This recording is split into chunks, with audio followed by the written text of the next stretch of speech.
Hey everyone, welcome back to the channel. Today I'm going to show you a super simple way to withdraw money from your Telegram wallet in 2025. Whether you're cashing out to your bank, crypto wallet, or other payment services, I've got you covered. So let's dive right in. First, open your Telegram app and tap on the search bar at the top.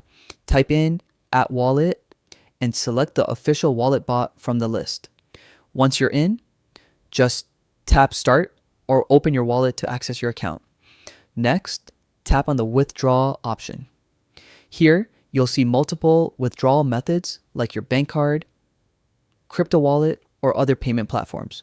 Choose the method that works best for you. After that, enter the amount you want to withdraw and carefully fill in your payment details. Double check everything because accuracy is key. Once you're ready, just tap confirm. That's it. Your withdrawal request has been submitted. Depending on the method you selected, your money will be transferred shortly. And there you have it. With just a few quick steps, your Telegram wallet cash is on its way.